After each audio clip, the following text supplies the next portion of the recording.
Olá, meus queridos, novamente, Pastor Donizete aqui, para um novo projeto.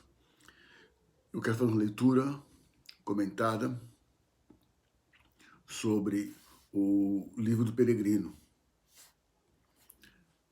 cujo autor chama-se John Bunyan. Ele escreveu esse livro preso numa prisão em Bedford, na Inglaterra, por causa da sua fé. Estava preso e lá Deus lhe deu essa revelação, a verdadeira revelação, o livro do Peregrino. É muito lindo. Então, me desejei no meu coração ler e comentar algumas coisas. Eu vou gravar no YouTube. Você que desejar ouvir a história vai poder acompanhar a leitura e alguns comentários que porventura farei. Tá bom? Bem-vindo. Em nome de Jesus. Meu nome é Donizete, sou pastor da Igreja Promessa aqui na Califórnia, Estados Unidos da América. Amém? Vamos lá, capítulo 1. Começa o sonho do autor. Cristão, convencido do pecado, foge à ira vindoura e evangelista o dirige a Cristo. Cristão é o peregrino e evangelista é o homem que vai conduzi-lo. O personagem vai conduzir ele nesse caminho. Amém? Começamos. Caminhando pelo deserto deste mundo, parei num sítio onde havia uma caverna. Ali deitei-me para descansar e em breve adormeci e tive um sonho. Essa caverna é justamente a prisão onde ele estava ali trancafiado, né? Vi um homem coberto de andrajos de pé e com as costas voltadas para a sua habitação, tendo sobre os ombros uma pesada carga e nas mãos um livro. Olhei para ele com atenção e vi que abria o livro e o lia. Que livro que é esse? A Bíblia.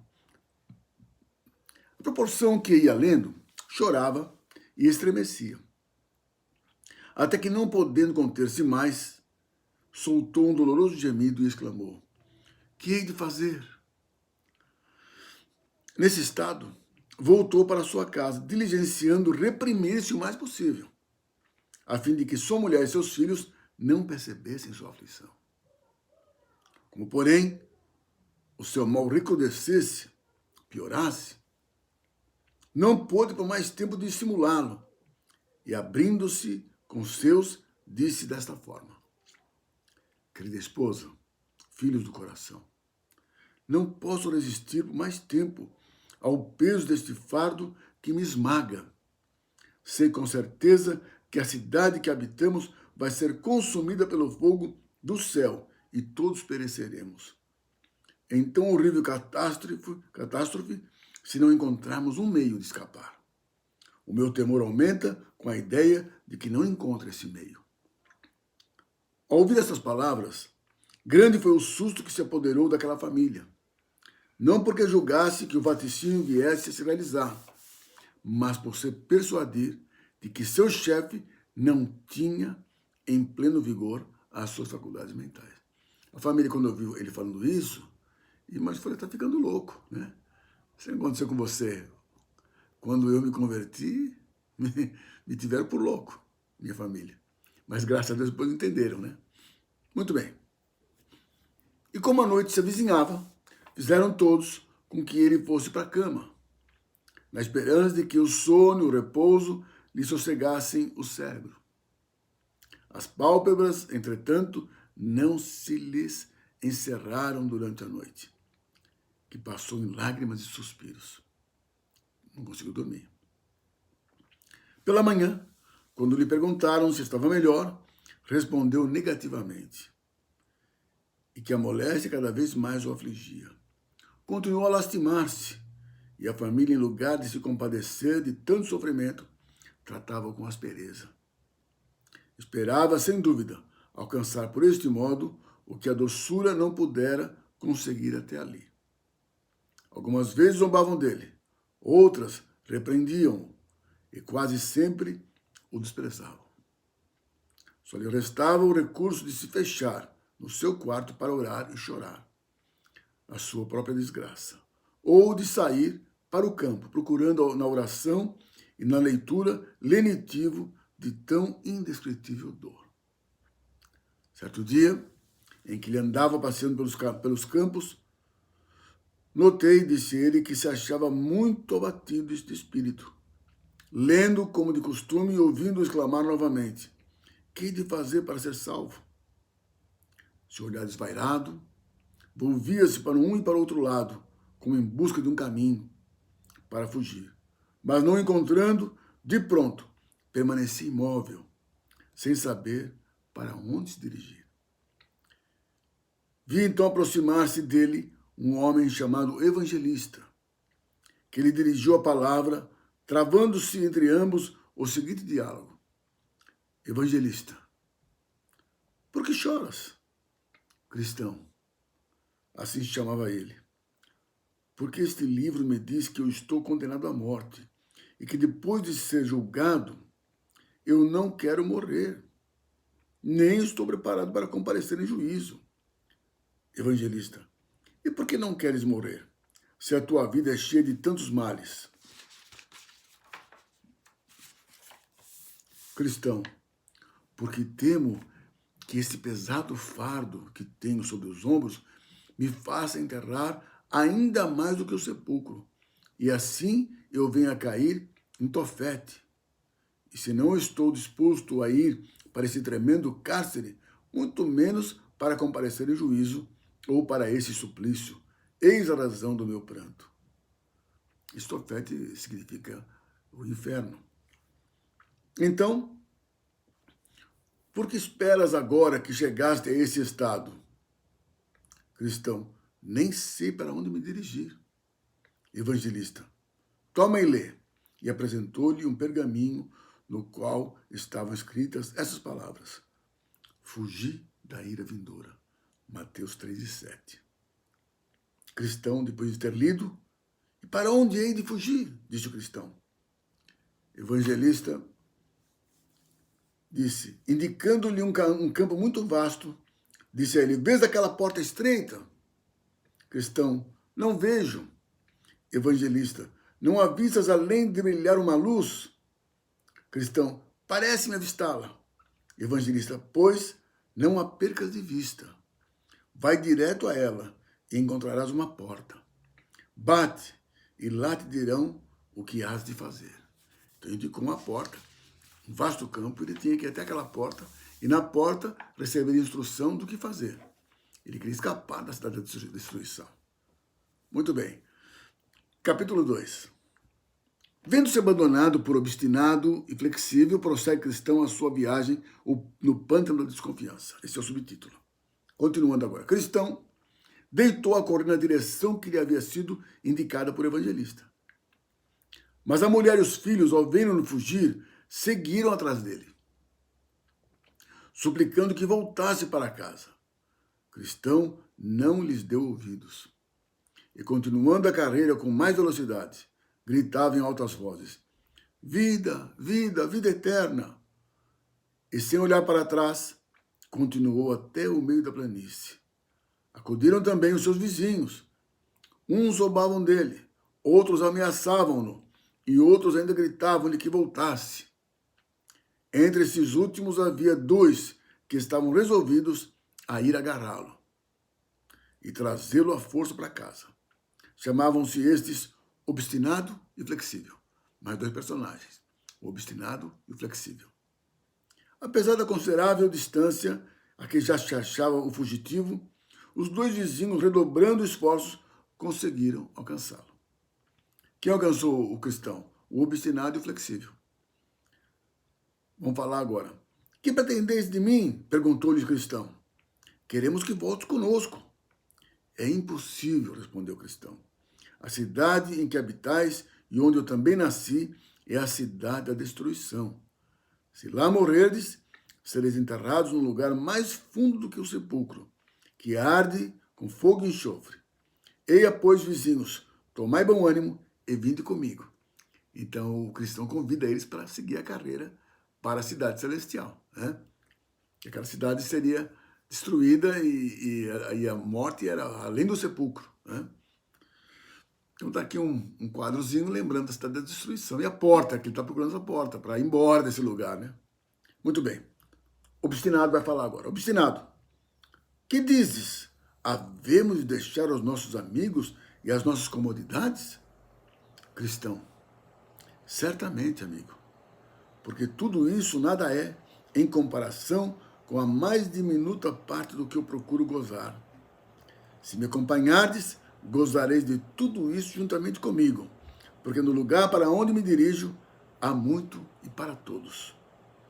Vinde e tereis a prova. Obstinado. Mas que coisas são essas que procuras, em troca das quais abandonas tudo o que há no mundo? Cristão, procura uma herança incorruptível, que não pode contaminar-se nem murchar, reservada com segurança no céu, para ser dada no devido tempo aos que a buscam diligentemente. Assim o declara o meu livro.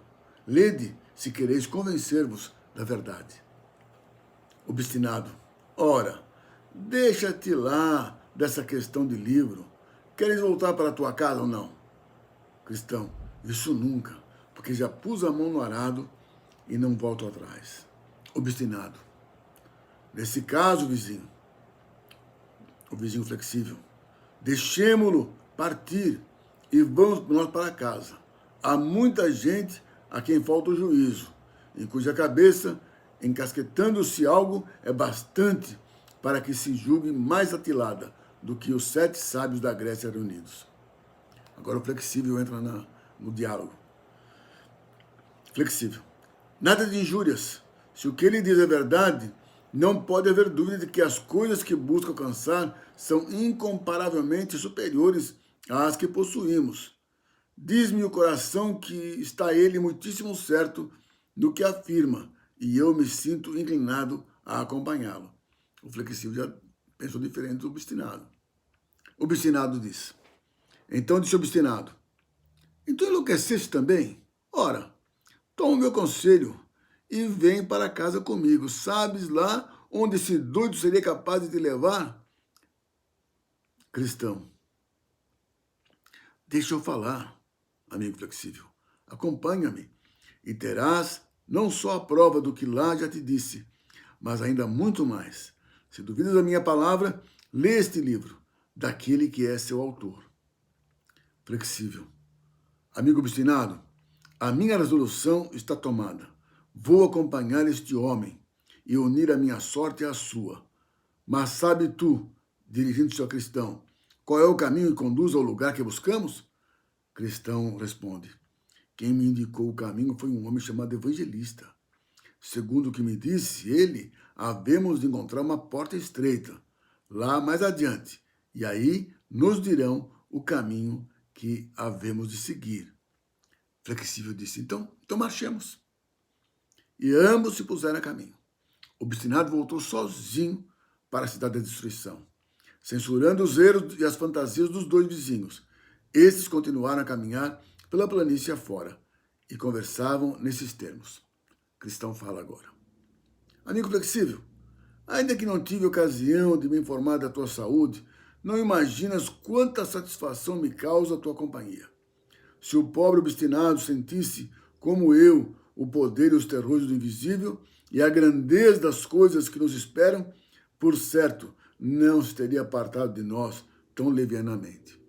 Flexível. Agora que estamos a sós, explica-me o que são essas coisas de que me falas. Como havemos de as gozar e para onde é que nós nos dirigimos? Cristão. Tenho mais facilidade em compreendê-las com o entendimento do que em expressá-las por palavras.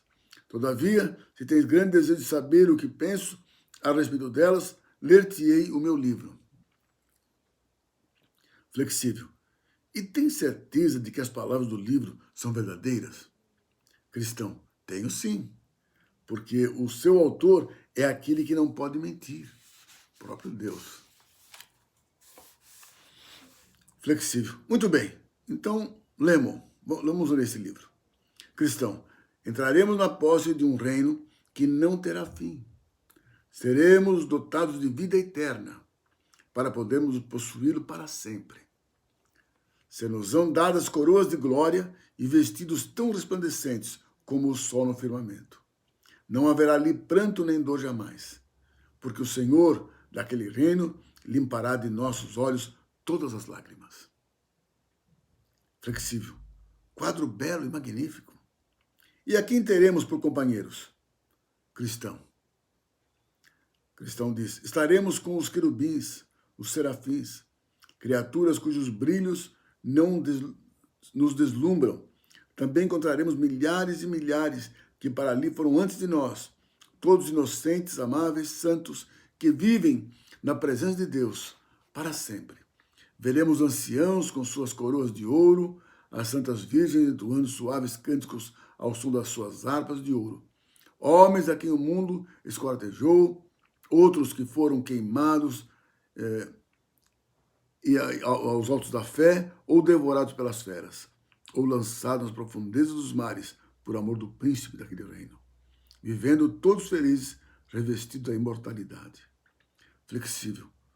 A simples descrição arrebata-me de entusiasmo. E havemos de gozar esses bens, que faremos para conseguir partilhar deles?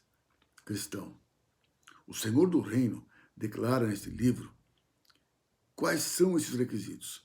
Ele se resume nas palavras: se verdadeiramente os desejamos, ele nos concederá de graça. Flexível. Muito bem, amigo. O meu coração exulta de alegria. Continuemos o nosso caminho e apressemos o passo. Cristão. Infelizmente, eu não posso andar tão depressa como desejo, porque este fardo que tenho às costas é pesadíssimo. Conversavam ambos nesses termos quando os vi chegar à beira de um lodoso pântano que havia no meio da planície, onde ambos caíram por não o terem visto. Entretidos como iam na conversa, era o pântano da desconfiança. Coitados, atolaram-se no lodo e Cristão atolava-se cada vez mais por causa do seu pesado fardo.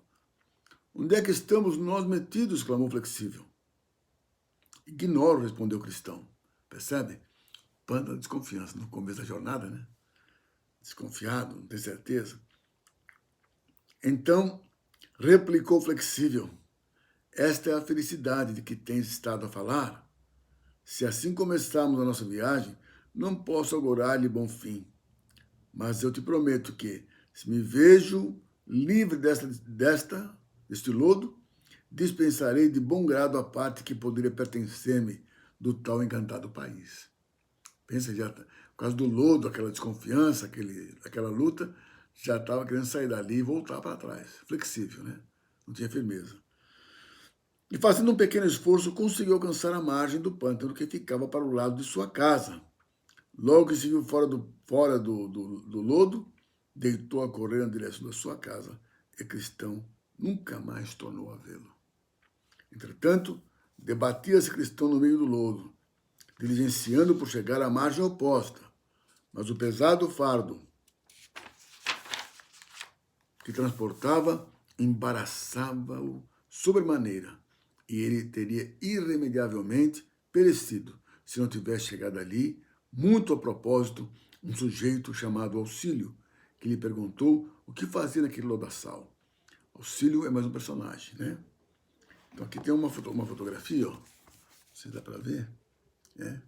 O Auxílio ajudando o peregrino, o cristão, sair do lodo, do lamaçal. Sempre o Senhor envia, né? No meio da jornada, alguém que auxilia na jornada, com palavras, com ânimo, com atitudes, coisa muito linda. Muito bem. Cristão respondeu: Senhor, um homem chamado Evangelista ensinou-me que essa estrada para eu chegar à porta estreita, dizendo que lá me livrariam da ira vindoura. E quando vinha caminhando, caí inesperadamente neste lugar. Dá uma paradinha aqui hoje.